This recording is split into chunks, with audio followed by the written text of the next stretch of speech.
Good evening to you, and welcome to the show History and You with George Rodriguez Walling.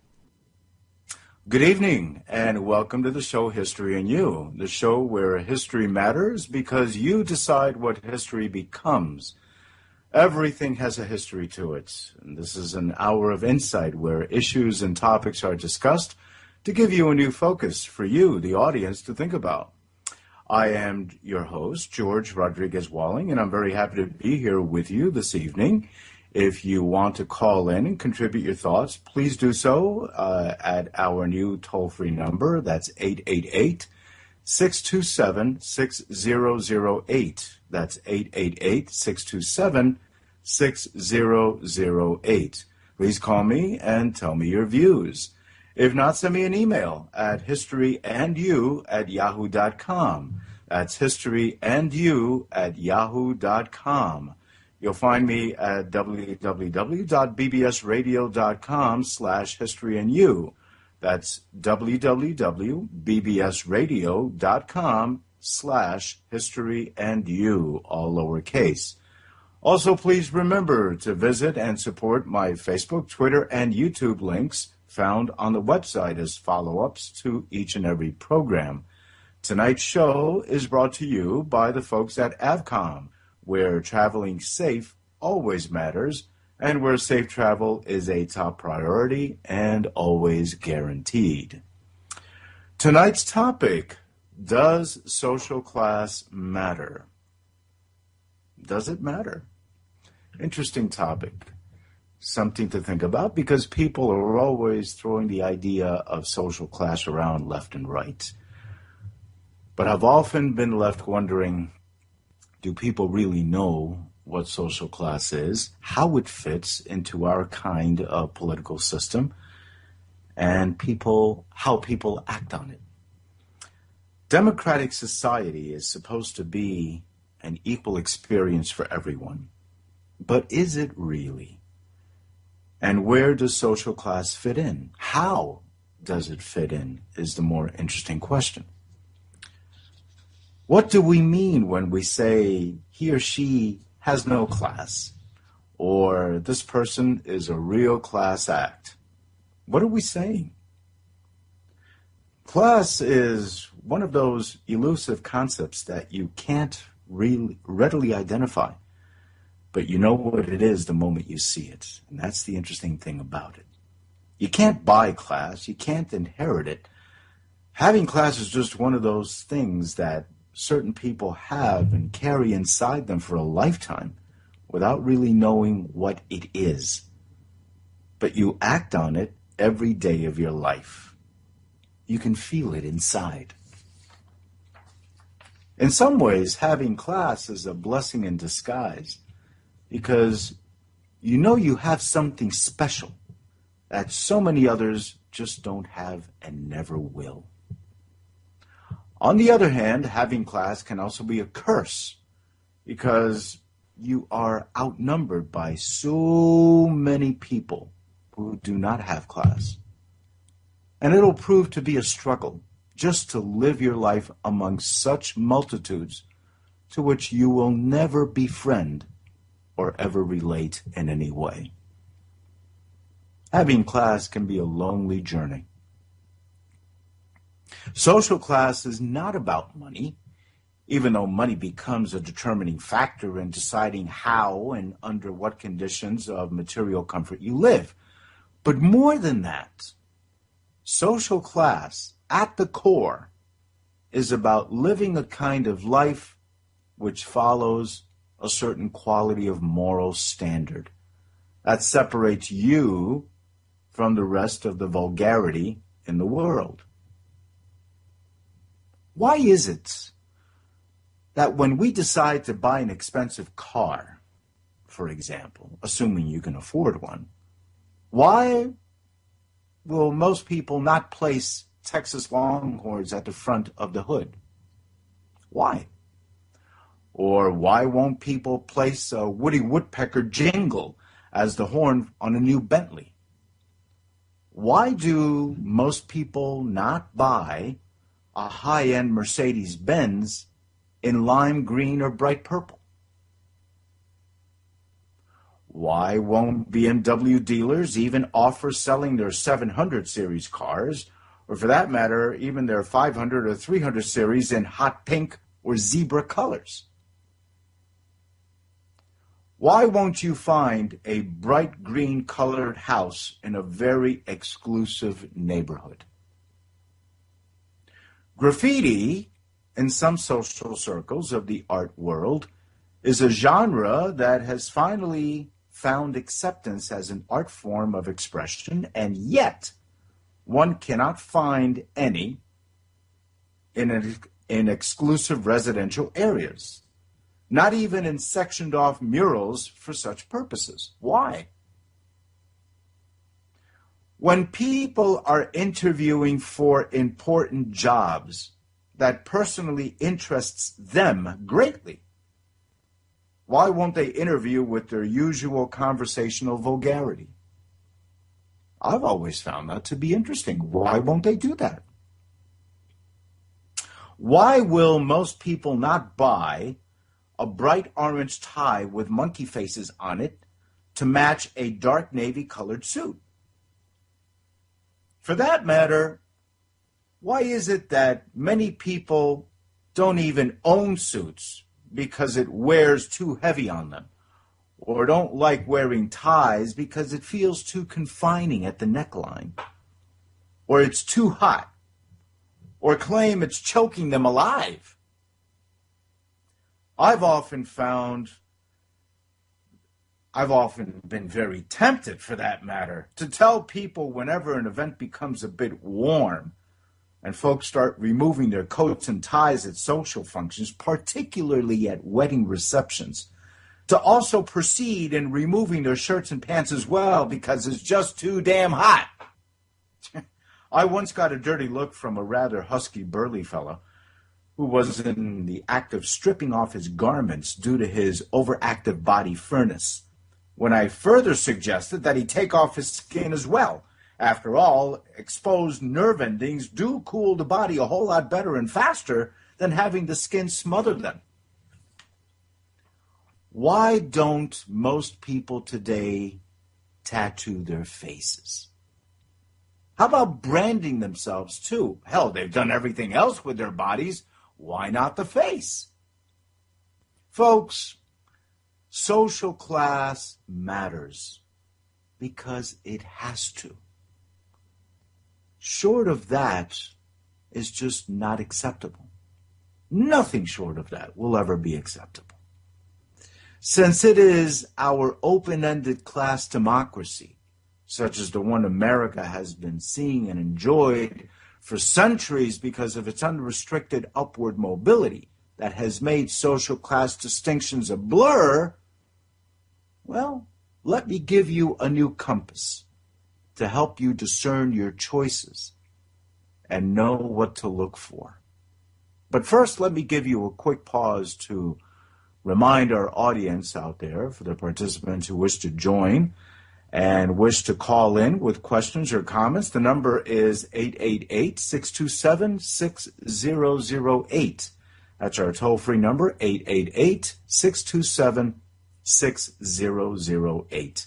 Or just send me an email at historyandyou@yahoo.com. That's historyandyou@yahoo.com. I'd really love to hear from you.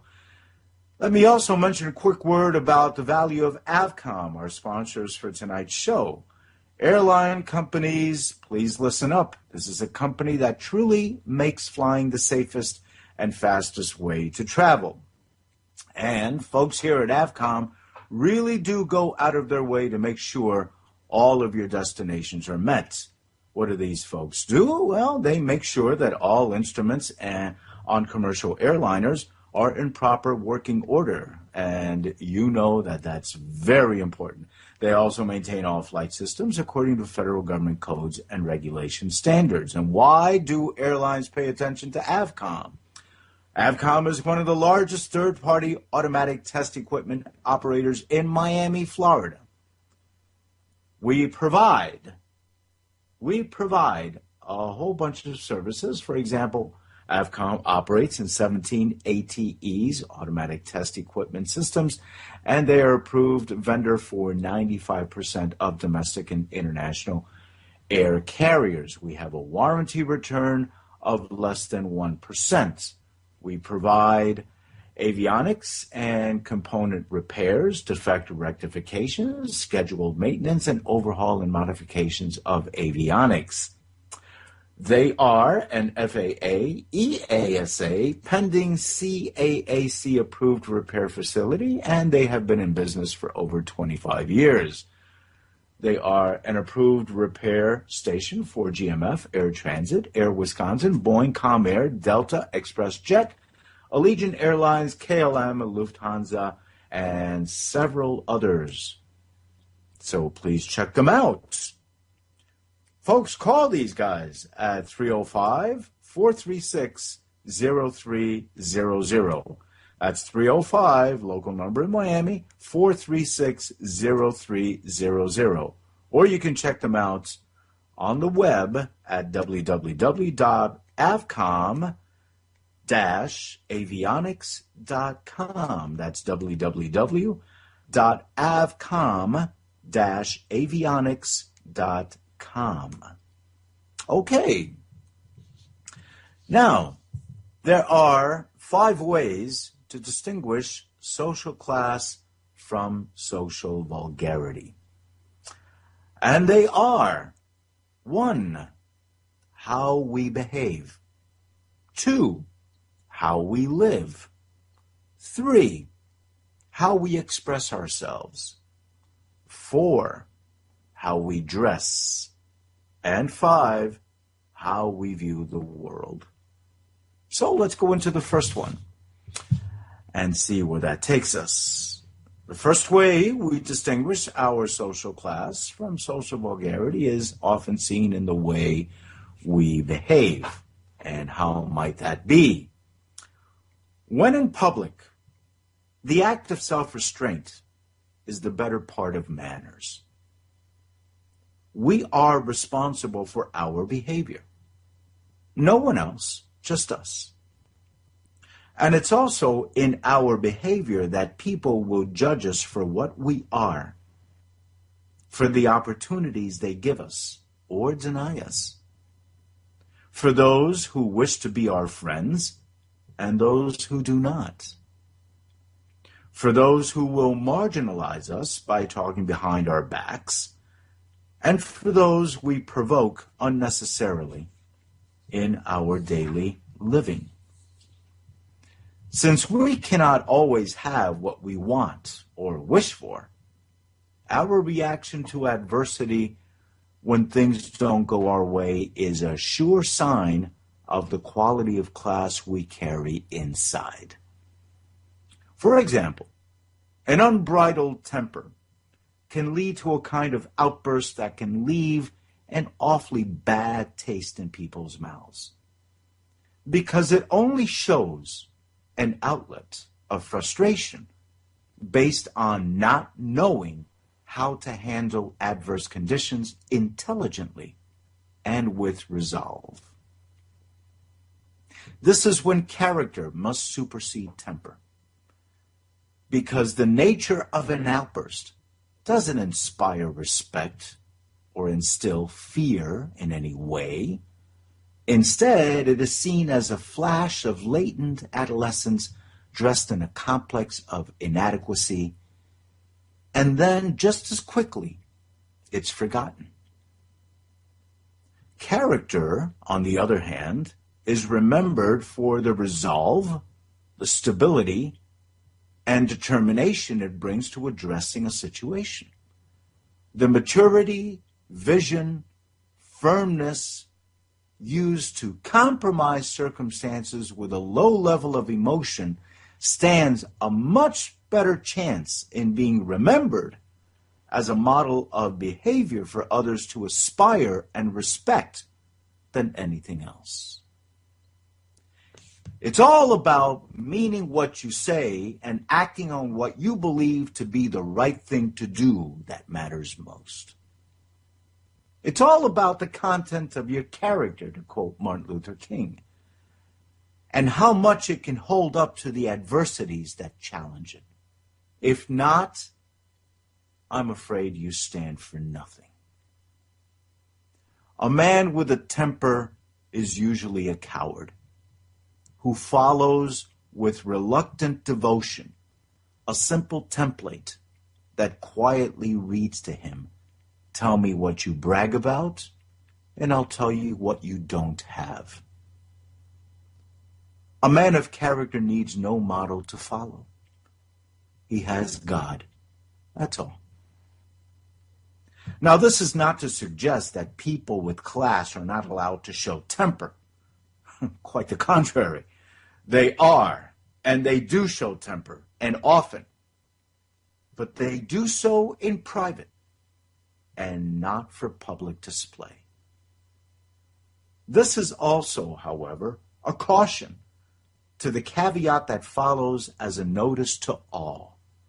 Beware of the fury of a patient man.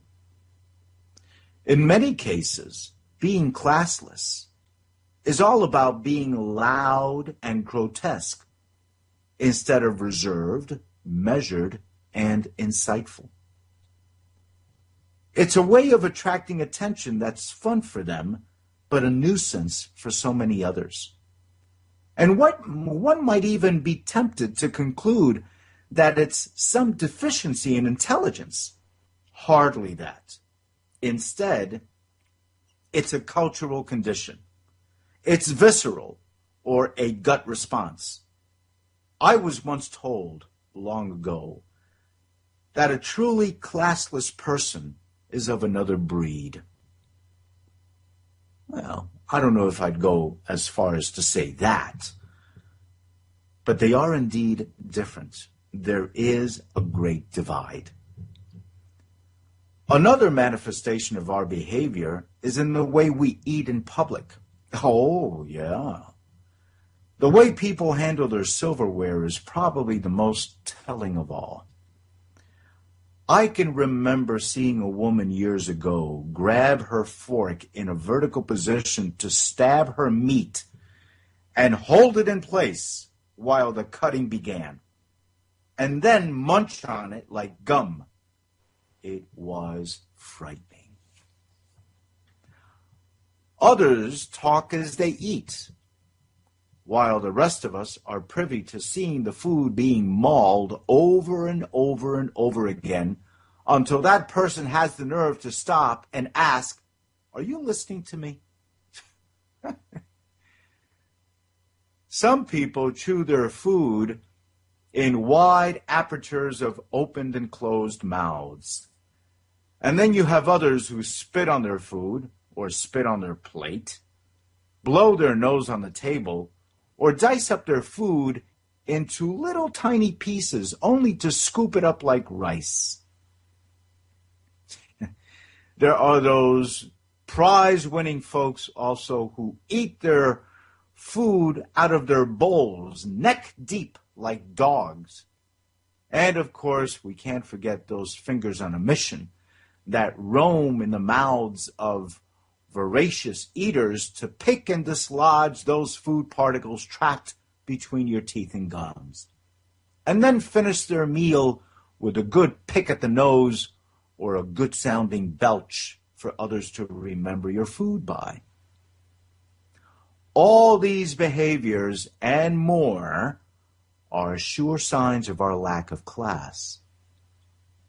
And they may come, or they may become, very pleasant people, but their habits are well short of being considered acceptable. The second way we distinguish our social class from social vulgarity is seen in the way we live.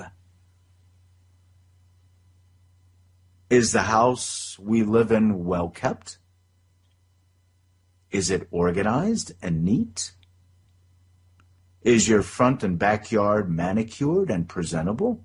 Or is your grass overgrown and messy? Is your house well painted? Or does it look partly abandoned? Is the kitchen picked up? Are there plates of food under the bed or in your closets? Are the toilets clean? Is there an excess of dust? Is your dog well behaved, or is it jumping all over people whenever visitors come to pay a visit? Are clothes and shoes thrown everywhere? Do we walk around the house shirtless, with torn-up t-shirts, or even naked? And how's your hygiene? Are we bathing every day? The one that gets the better part of me all the time is the guy who is grossly overweight and spends his day around the house shirtless. God, will you please take a look at yourself in the mirror and tell us all, what do you see? Some people turn their homes into dumps of junk. Hoarders live comfortably. Why? Because they don't see what others see. In much the same way that the classless cannot see the class in other people. There are those who live with garage doors opened 24/7, exposing every drill, every oil stain, wrench, hammer, table, nail, board, sawdust, shelf, and cabinets in their garage as proud items for the expose. There are others who live with a huge rig parked on their driveway, like some coveted centerpiece for their entire property to see and behold. A rig, of all things. Hell, some people even dabble over the weekend in the mechanics of these huge trucks with a wide open hood to invite all passerbyers to relish the view of its open belly. Wonderful, wonderful. The third way we distinguish our social class from social vulgarity is seen in the way we express ourselves, how we talk, how we speak, how we communicate. When a person uses too much vulgarity, such as when every third or fourth word in their conversation is a bad word or tasteless expression, then that person doesn't have enough or sufficient vocabulary to express a thought in the form of a feeling, a belief, an opinion, or a conviction. They don't know how to process a thought. These kinds of people cannot process enough thought to express a feeling about anything.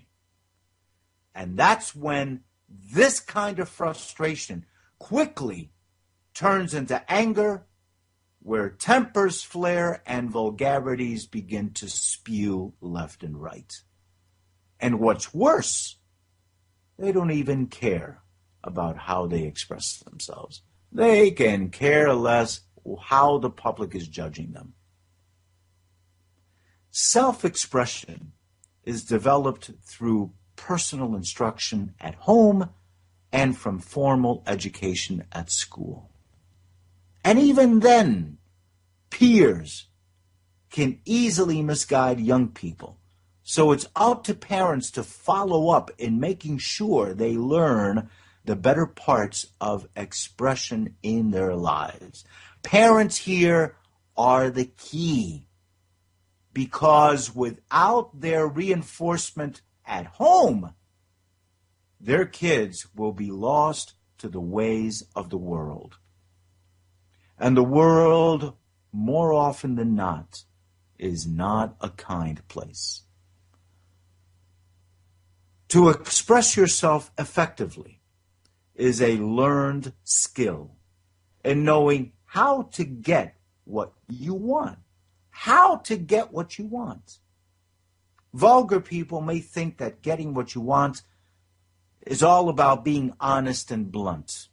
Well, let me tell you, people with class are honest too,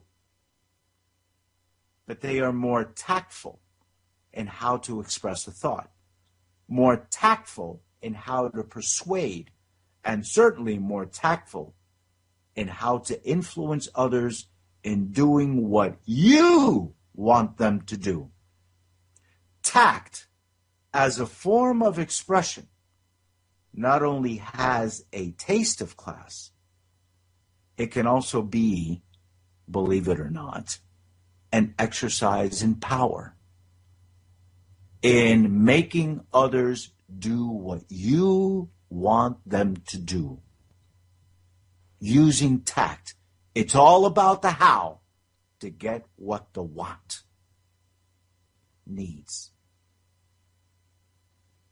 Let me take another quick break here to remind our audience, in case you're joining us late, for the participants who wish to call in with questions or comments, the number is toll-free 888-627-6008. That's 888-627-6008.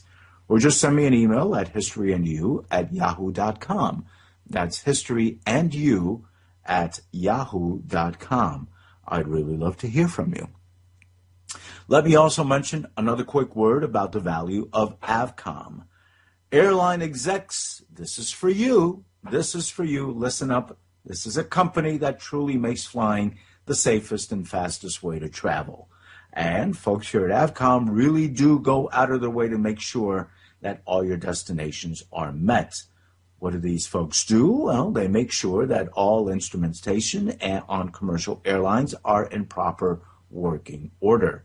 They also maintain all flight systems according to federal government codes and regulation standards. And why does the industry of commercial airlines use AVCOM? They are a one-stop avionics repair shop. They offer superior customer service and the latest turnaround time possible, with an industry-leading and overall average TAT of 9 days, 9 calendar days, and a warranty rate of less than 1% return. Of course, they're going to get good business, and they do. It's a 24-hour AOG support. Their telephone there is area code 305-436-0300. That's 305-436-0300, with a current tag exchanges ready to go. It's a one-stop avionics shop. They repair current production avionics manufactured by ACSS, BAE, Bendix King, Honeywell, Rockwell Collins, Smith, and Thales for aircraft manufactured by Airbus, Boeing, Bombardier, commercial and corporate, Douglas Embraer, commercial and corporate, and Gulfstream. They have a license agreement with avionics equipment manufacturers, including Honeywell, Rockwell Collins, ACSS, Smiths, and Thales. They specialize in repairs to all three manufactured TCAS systems. AVCOM has TCAS antenna repair programs with a flat rate of $18.95. That's $18.95 in US dollars, and a low $75 United States dollars evaluation fee designed for you. You can evaluate the cost benefits of repairing versus replacements. They custom tailor schedule maintenance programs and technician training for any size operations. So please, folks, call these guys at 305-436-0300. That's 305, local number in Miami, 436-0300. Or you can check them out on the web at www.avcom-avionics.com. That's www.avcom-avionics.com. Okay, we have covered the first three ways as to how to distinguish our social class from social vulgarity. And now let's move into the fourth one. The fourth way that we can distinguish our social class from social vulgarity is seen in the way we dress. There is class in the taste that we have for clothes and fashion. Even to look decent without being too elaborative. And there is a classless taste for wearing clothes that can only reflect a person's terribly conflicted or depressed state of mind. So I guess what I'm trying to say is that if we dress in some form of an exaggerated way, it's a reflection of our state of mind, how we feel at the moment, how we wish to express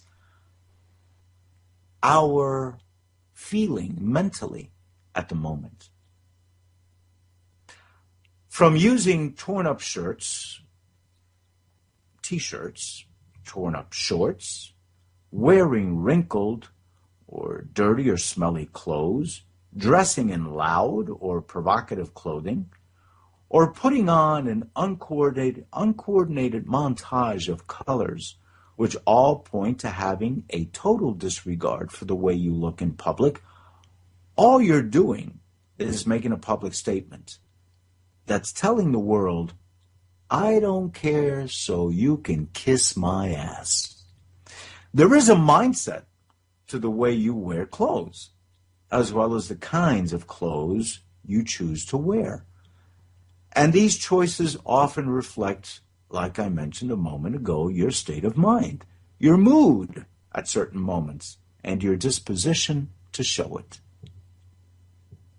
Along with these psychological presets, class, or a lack thereof, is present, which will influence your choice of what to wear and what not to wear. Dressing classy doesn't have to be elegant. It can be rugged. It can be country. It can be city, urban, nightclub, home party, school, soiree, construction work. Hell, it can even include going to bed with your wife. The problem comes when people begin to view the same things, but disproportionately. For example, a person may desire seeing lingerie on a woman that has a soft arrangement of pastel colors, with cute little rose petals throughout the garment, and adorned with fuchsia colors or fuchsia-colored prints of rosy landscapes. A vulgar person, on the other hand, excites his view when seeing a fire engine red lingerie inundated with unmatched decorations and lined with two fat and bright gold straps running down each side of the outfit, only to wrap around at the knees as if to simulate dangling whips. And, of course, the woman wearing such a horror would have to be grossly overweight. Clearly, there is a difference in the way each of the two men view the proportionality of a garment. The first example reflects the Greek golden rule: nothing in excess and everything in proportion. The second example is a burlesque, an exaggeration of something that goes well beyond what is within reasonable taste, shall we say?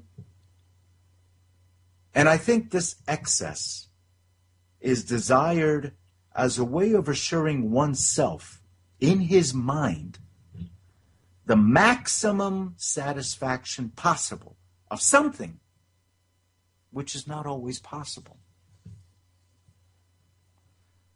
The class and the classless look at perspective proportionately different, to the extent that it has segregated cities, it has segregated neighborhoods, shopping centers, clothing stores, restaurants, hotels, cars, universities, school opportunities, private high schools, hospitals, medical attention, police service, and on and on and on.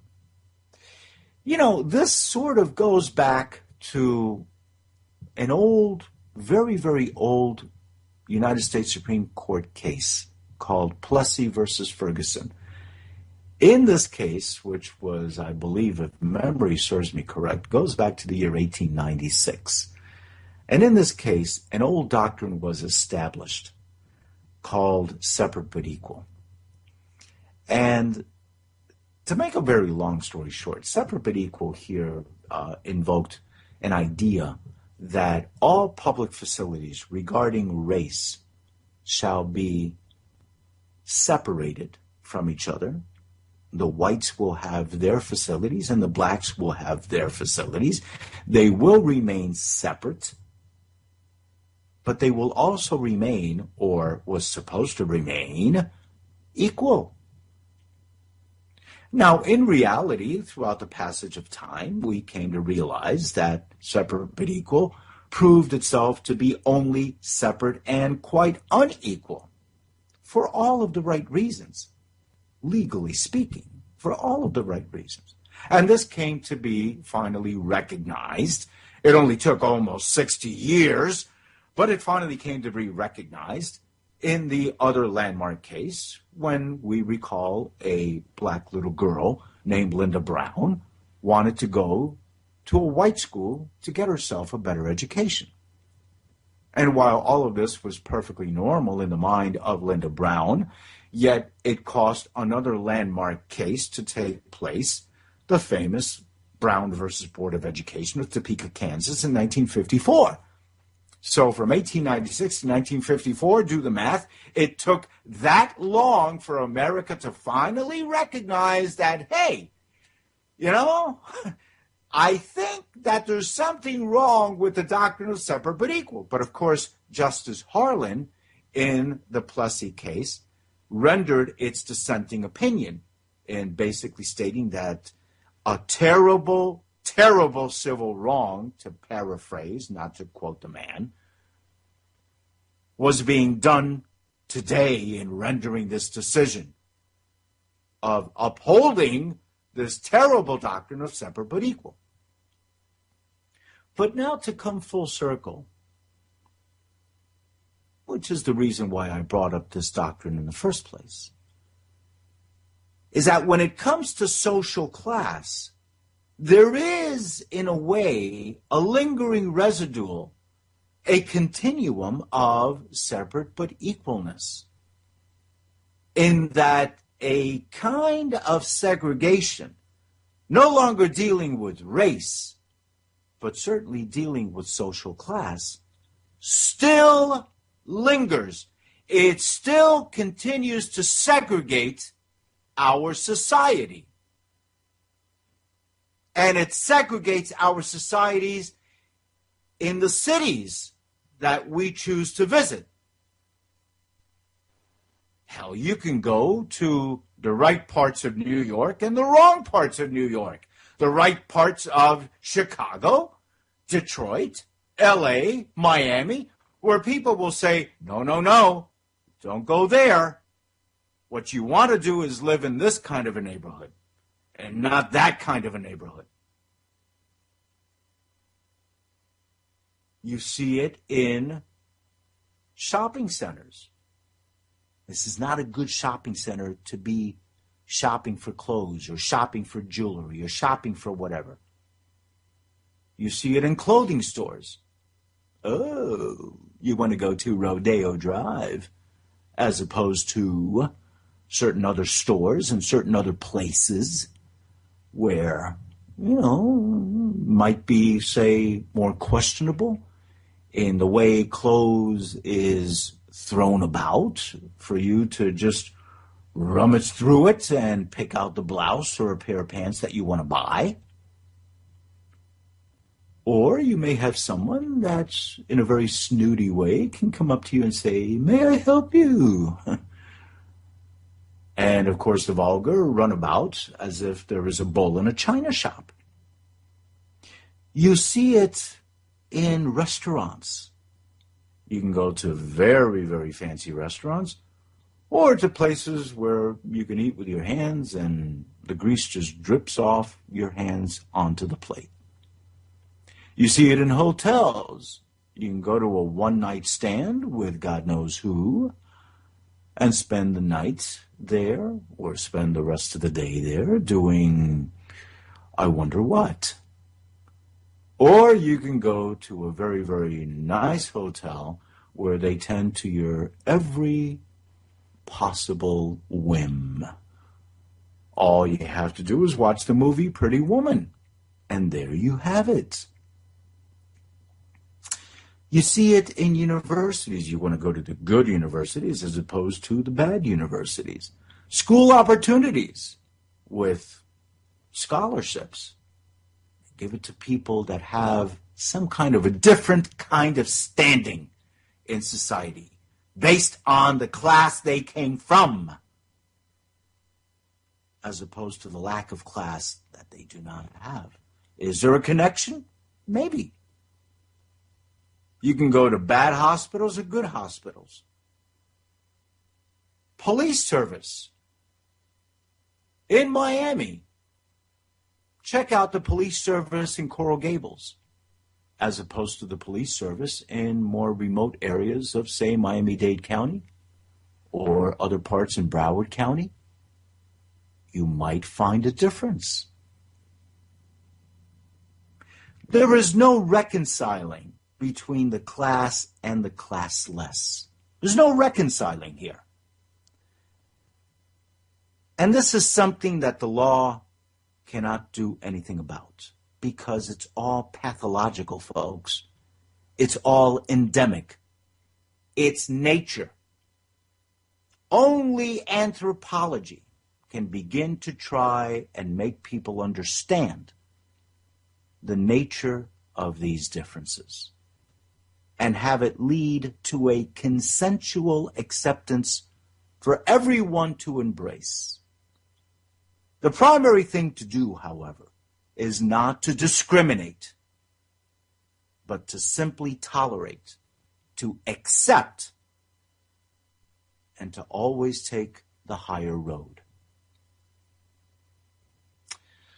The fifth and final way that we can distinguish our social class from the social vulgarity that's out there is in the way we view the world.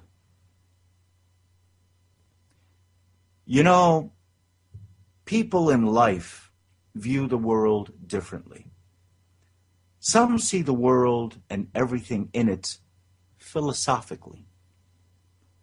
Others see it as a place to work, make a living, and maximize your material enjoyment for the time you're here.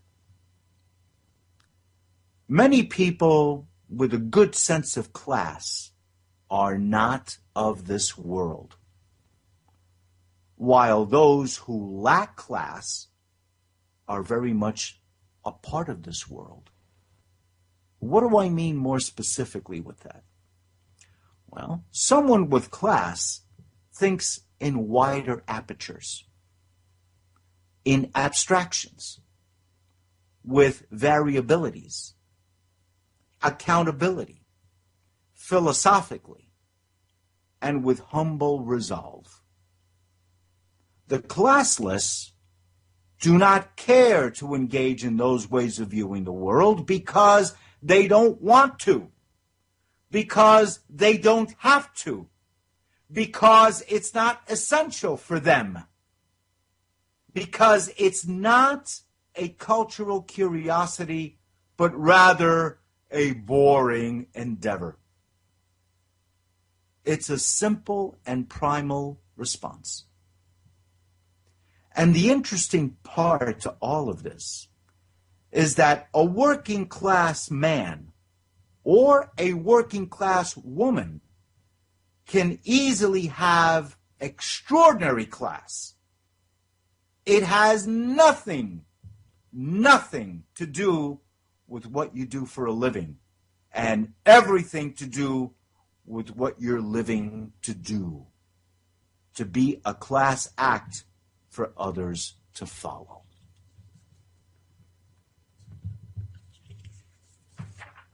And now, folks, we've come to that final part of our show where I do wish to leave you with a final thought to consider and to further reflect regarding the signs of our times.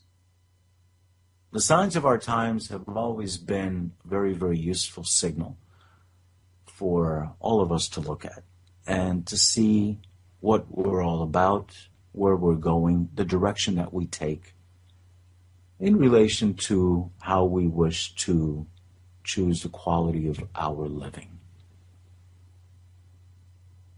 Sometimes we choose to ignore these signs. Other times we follow them with dear devotion. And so we have the following. We all are who we are as human beings. But it will always be about the things we do and how we do them that will distinguish those with class. A classless act is easily forgotten,